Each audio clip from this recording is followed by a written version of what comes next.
I'm Greg Jamian, and thank you for watching Boomer Health at Home, the show where we explore the most relevant healthcare topics impacting the baby boomer generation today. As more and more baby boomers seek answers to many times difficult healthcare questions, our goal is to provide ideas, tips, and cutting-edge solutions that will help improve your everyday life and health. It is our hope that you find the following information helpful as you sit back and watch Boomer Health at Home.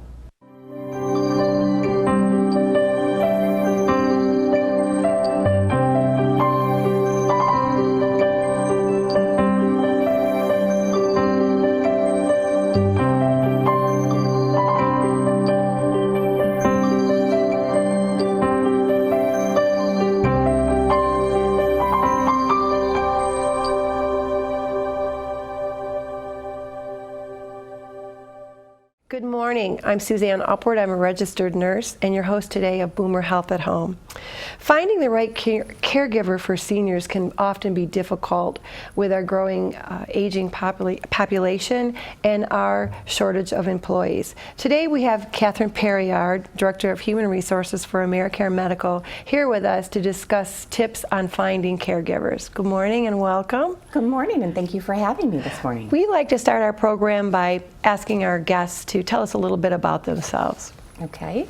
I'm currently the Human Resource Director at Americare Medical. I have over 20 years of HR experience with, let's see, I went to Michigan State University for my undergrad and Central Michigan for my master's degree. Excellent. So you said you work for Americare Medical. How many employees do you oversee? I personally oversee about 7. They're a fantastic team. We've worked hard to develop our teamwork, and we really, kind of look at it as we're one big happy family. I agree. And part of that team are your recruiters, correct? Correct. They're fantastic. And they're in charge of basically finding the right people for caregivers. Correct. Can you tell me a little bit about when you're looking for a caregiver for our seniors or any person that needs care in the home, what do you look for? I think you can kind of break that down into several different, I want to say, buckets. The first one, I think, is who that person is. Do they have the integrity, the honesty, and that compassion for that particular job that they're doing? Then you look at their skills. What kind of skills do they have and possess? Do they have experience with dementia and Alzheimer's? Do they have experience taking care of a loved one? As well as their training, education, right, and licensing. And then I think you also can look at their own special, unique abilities when it comes to, do they have the flexibility in their schedule? What kind of special skills they can bring to the table, including do they speak additional languages? Correct. And then also the training, the background checks that you can bring on board, driving license checks, making sure that they're a reputable person. So I think all of those kind of mutate together to really help us formulate the perfect caregiver that allows us to then look at who do we place that person with. If I have a home health aide who really loves knitting, if I can place them with somebody who loves to knit as well, what a fantastic match. Right. So some of those little details can really make a big difference. Those nuances. Exactly. So when you talk about background checks, what are you looking for in a background check? With background checks, we do extensive ones where we're at. So we actually, I'm going to start with even just reference checks, our background check. Calling references on the phone, getting other professional people to discuss what that person is like can speak volumes. In addition to that, we do complete background checks for criminal background. We check at 3 different levels. We check at the federal, the state, and the local level. Excellent. That would encompass an entire person's criminal history. In addition to that, we do background checks with regards to your driving licenses. So do you have a driver's license? Then what kind of record do you have? Right. Is there a DUI on that? Is it suspended? Those type of background checks. And then you also check for auto insurance because often caregivers will provide transportation. Correct. Okay. We do that as well. And we also have physical background checks and medical background checks. So for example, we ask for a physical, so we know the person is physically fit to be able to perform the job duties. Excellent. In addition to that, we screen for medical background, such as your hepatitis and your TB. That's right, because so you provide the TB test to these people. Correct, we do. And do you pay for the background check? We do. The company absorbs all that cost, and it can get very costly. Background checks can be easily $300.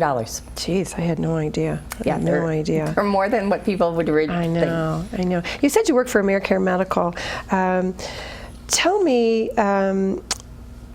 what signs of accomplishment this company has been. I know they've been in business a long time. We have. We've been in business just under 40 years, and we're really proud of that. It is something where I think it speaks volumes to both our caregivers that we have out in the field, as well as our office staff. And I think it's part of that whole teamwork that we do. Part of the things that I'm really proud to mention would be our CHAP accreditation, which is really our gold standards of care in our industry. It's kind of the good housekeeping seal of approval, if you want to think of it that way. I like that. So that's fantastic, and we work really hard to keep that. And the last round of our accreditation, I don't even think we had an issue with anything that we do. And in addition to that, we also, for the last 2 years, our employees have voted us top places to work for in the greater Detroit area. And to me, that's just a great indication of our team, as well as our hiring technique. And it speaks volumes of our management. Yes, also. Management, training, skill development, as well as our customer service. If we're treating our employees correctly, we're also getting those returns. We're happy. Right. If we treat them correctly, they're happy to treat our patients. As you're doing your hiring process, are you noticing there's a shortage of caregivers? Because our population is aging with medical science. Are you noticing that the bucket, if you want to call it, of employees is shrinking? Yes. And then that's such an unfortunate fact. As the seniors and the baby boomers are moving through their retirement and through the aging process, the demand is obviously increased. Right. But what we're also noticing is your caregivers are aging as well. The average age of a nurse is about 58, and then about 50% of your caregivers, your home health aides and your CNAs, are about 45 to 65. So they're kind of in this exact same bucket. So they're also aging and increasing with issues. It's kind of sad. Added to the fact that your seniors, I think it's like 75% of seniors over the age of 65 have chronic issues. Yes. So the need is there. This pool of people are aging, and on top of that, what you have is a variety of different influences coming in to do that. These positions aren't necessarily high-paid, glamorous positions. They're emotionally rewarding. And so the pool of candidates is really decreasing. It's the fastest growing segment of healthcare, and it's supposed to increase by about, I think it's 41% by the time of 2026. Oh, geez, that's not very far off. No, it's Holy not. cow. It's less than 10 years, Oh. and you think of the demand we're going to need. Oh, geez. So finding those good caregivers are harder and harder to keeping find. them. And keeping them. So it's the retention and the retainment is also an Which issue. goes hand in hand with the benefits, Correct. right? So what do you tell families, or what do you recommend to families as they're looking for a caregiver? We've all heard the horror stories. I shared yes. with you that my girlfriend many moons ago was caring for her neighbor and hired someone through an ad in the newspaper. Well, now we have social media. We have all these .coms that we can connect with, and you were telling us how you do these extensive backgrounds, and I know that because I went through an extensive background with you, and and I was grateful for that, and I'm grateful that you do that for our staff. What do you tell people to look for because it is a costly. Very costly. I think the best example, or the best thing I can say is please, please, please be careful. Because it can be scary. You do. Every day in the news you will hear horror stories of people being taken advantage of, abuse, neglect, and it's theft, yes. People being under your care and kind of moving in and never moving out. And unfortunately, sometimes it's easy to hire, but not easy to terminate or end the relationship. Absolutely. So what I would say is be careful. Have clear, defined roles for this person to do. Have them sign a contract. Pay them legally. Do not pay under the table. You don't need IRS involved as well. So with an agency, you actually can avoid a lot of the pitfalls that people run into with the background checks. We also do the on-face interviews. Right. You can learn a lot about a person by spending half hour, an hour with them in an in-person interview. Right. My recruiters are trained to ask very driven questions, very situational questions that really would get to the heart of the person and determine if they're a good caregiver. And in our situation, I like how your recruiters, Katie and Michelle, they do the 30-minute, 40-minute interview. Initially, they do the phone interview, and then they bring them in. But then they ask one of the other teams from the different departments, from nursing, from the intake department, from the coordinating department, from the sales department, to also step in and do an interview, because when you bring other people in, you have another idea of what they are. And so when you're talking to families and they don't want to go through an agency, they really, I would recommend too, that they have other family members do some interviewing too, because it's a huge job. It's a huge job. And some people, won't click with a certain individual, and that's fine. We understand that happens. But getting that second person's opinion, or people treat people differently based on their job titles, who they think they might be, as well as that personal fit, to make sure that they are who they are saying they represent. And then the following up with the background checks, as well as the reference checks, to redetermine who it is. In addition to that, we also have people come in for a full day orientation with our organization that goes over all the rules and regulations. And we look at our caregivers then as well. And if a person isn't acting appropriately and professionally, and the engagement isn't there, that compassion, we don't see that in orientation, we don't continue on with the hiring process. So a lot of that other type of building and getting to know people happens within our organization, that you don't always have that ability. Plus we have RNs that oversees the whole process of our skills, our training, our orientation. So we have the skill check-off. They have to physically do certain things in order to become an employee of ours, so we feel comfortable sending them out. And you also offer an RN to go out at minimum of monthly to oversee the care of the home health aide and just talk with the patient, talk with the family, more often if needed. But that also, I think, ensures a more secure feeling for the family members, and you don't get that when you're hiring via a friend, via your church. Correct. And with that, not only do you have that once a month at least visit, but you also have that 24/7 on-call ability. So if there is an emergency, you have somebody there to ask those questions, to help with a diagnosis code. If you're at a doctor's appointment and you don't understand what's happening, a nurse can help you guide through that. I was recently at a doctor's appointment with my own father, and he said they always go in, him and his wife is in pairs. And I said, well, why would you do that? And he said, because then there's two sets of ears listening and we catch more. And I thought that was a really interesting viewpoint on it. And so in this situation, yes, you're going to have if you similar to my dad, you're going to walk in with two sets of ears, but then you also would have that nurse to be able to ask all those questions too. That's right. That's right. And to help identify if there's a problem, or if maybe the nurse sees something else that should be done. Correct. And then again, the nurse would communicate those issues with their teammates, but also with the family members, and also with the doctor, because the nurse can be the direct connect to the physician. They can speak the same languages. Right. Absolutely. So as our workforce is changing, technology is big. We have, Alexa, we had a conversation earlier, and you talked about Alexa. So let's talk about technology in the home care arena, how that's affecting the care. I see it as helpful at times, but then I also see it as like, oh, I don't want to do that because I'm a baby boomer, and your dad's a baby boomer. Correct. And share with us how you think your father feels with all this technology.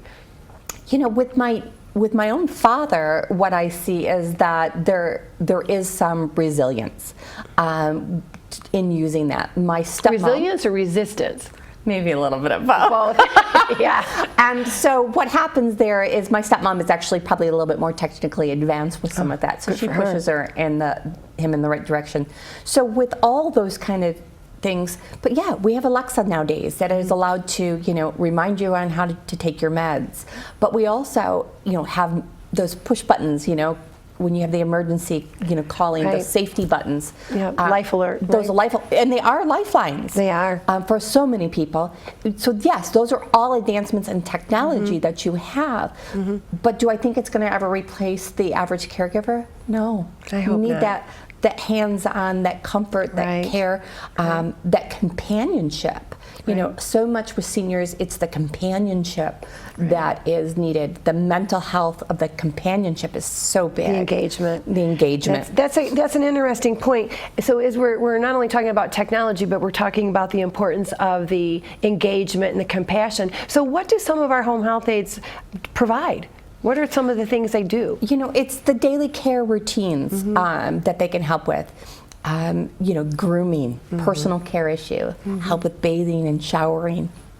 In addition to that, cleaning the house. Right. I always joke at the office that, gosh, I could really use a home health aide to come over and just help me with my 2 teenage girls. Right. So with that, but yeah, it's all those little things that as you age, you might not see or understand or be cognizant of your surroundings as much. So it's actually helping with keeping the home, keeping the person in a good mental and physical state, as well as taking care of them with medication dispensing, grocery shopping, laundry. Oh gosh, yes, laundry. Yes, all that stuff. Going to doctor's appointments. Right. And once again, being that second set of ears for the doctor, even in some of those situations. Right. So even though Alexa can remind you to take your medication, and you can also purchase med reminder boxes that nurses can set for the right time, and it'll ding, or they'll even call you, and we have life alert. It doesn't take away, it doesn't fulfill that need of that human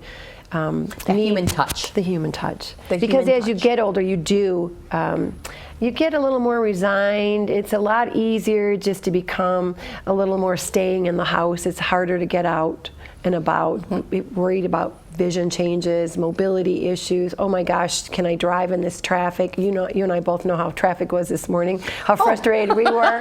Put a 90-year-old behind the car, So caregivers will never take that away. They'll never be able to technology will never be able to provide that, I don't believe. I don't believe so either. Because there's nothing better than giving someone a nice hug when you see them in the morning. Where I do think it can help is with the caregiver's side of things, with the communication back to the RN. Absolutely. With the technology of, calling people versus, the old, having to email. So it's the texting, the calling, getting immediate FaceTiming response. even. FaceTiming, being able to take a picture of a wound to see if it's healing correctly. Right. And some of those little things, so the increase in communication as well as administration eases.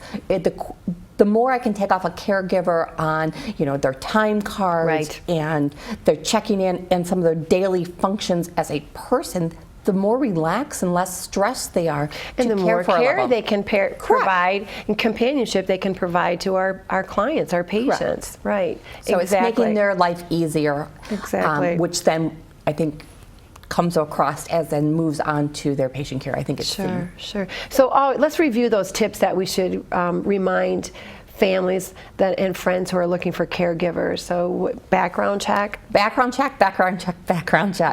Meet with the person. Meet with them more than once. Right. Call them. Talk to them on the phone, as well as set up those personal interviews. In addition to that, have a set job description. Right. Write that's out a good what point. their job description is. Their duties. Right. So you have that to fall back on when you have to have some of those unusual or uncomfortable talks and communications, as well as maybe possibly develop a contract with them. Good idea. That would help determine exactly what it is. And pay. Make sure you pay them, once again, legally. Whenever you possibly can, I would go through an agency that is there for you. It's a safeguard. In addition to that, the agency allows for that backup plan. Right. In so many situations, if you're going out and hiring somebody on your own, there is no backup plan. right. And guess what? Things happen. They do. Everybody has a situation. You and I both ran into traffic this morning. Right. Aides get sick. They have childcare issues, transportation issues, cars break down, flat tires happen. Right. A variety of different things. They need time off for their own vacation. They need time off for a variety of different reasons, Right. mental health day, Right, whatever absolutely. it might be. But yeah, we have those. What's your contingency plan? And Right. a service can provide that and offer that. Right. We offer vacation to our employees, so they are able to schedule that, so we can then schedule a Right. backup caregiver in the situation. That's a good point, because as a family member who had provided care for a loved one, for my father-in-law, we had lovely Lena, who took care of my father-in-law when he was in a facility, and we didn't have a backup plan. It was Suzanne and Jeff, and we prayed every day that Lena would show up, because we both work. So in hindsight, I wish we had gone through an agency, but we ran into this lovely woman whose credentials all checked out, whose references all checked out, her background. We did all that stuff. I knew enough to insist that we did something like that, but we'd never had a contingency plan, and it was always on a wing and a prayer that she didn't call up. Right. And say. And then you have the bonus effect of being an RN and knowing Thank what you. to look for. Thank you. And to be able to guide that person correctly. And so many people don't have that ability to do that. So that's where an agency would do that, because we do have the nursing oversight. My team does a fantastic job with the hiring and the They do. credentialing I can and agree. the thing. We have a fantastic scheduling group Oh, that yeah. actually does the matching of the organization and works with the people. If something's not working with a certain caregiver, they have those uncomfortable conversations. Right, right. They will remove the people. Right. I have a friend of mine who was stuck with a situation where they couldn't get once they hired somebody from their church, the person almost like moved in. That happens. And it happens, and then they couldn't get rid of the person. It's an eviction, basically. Yeah, it became an Right. eviction, and it was one of those things where the children who all were working full-time jobs. Right. You know, the sandwich generation, which Right. I fall in, is And I yes, do I have too. aging parents, plus I also have children at home that need to go to practices and programs in school. So between those, yes, the time crunch and the Right. stress that's put on people are a little bit more. Right. And not only are we living longer, but we're all working longer. So hence, we don't have that opportunity like we did 30 years ago to stop working and take care of grandma or take care of grandpa. But then we also need to talk about the caregiver burnout with the families involved in that. Hence the reason to contact an agency to get a home health aide. And you talked about that a bit, about how we provide the benefit of vacations for our staff and those mental health days, and how important it is that we take care of each other, not just our client, but that we make sure our staff is feeling good, Correct. having enough rest time, because it is a full-time, hard job providing care for people. And that's part of my job. We try to Right. do a lot of employee engagement activities. You know, we try to offer those benefits to relieve some of that stress on that person's on their daily caregiving needs. But yes, and then our staffing group, you know, yes, if they have to call off because they do have those emergencies, everybody needs to take those time to take care of themselves That's right, in order right. to take care of someone Well, else. clearly it shows that we provide that good benefit, because again, in 2018 we were voted for the second time, you said, I know. So proud. one of the employees of the year. So that says a lot about our agency. Well, Catherine, thank you so much for taking the time to spend thank you for having the me. morning This was with me, lovely. talking about caregivers and the importance of them, and how we make sure that we provide the right person to care for our loved ones. Thank you for joining us. Thank you.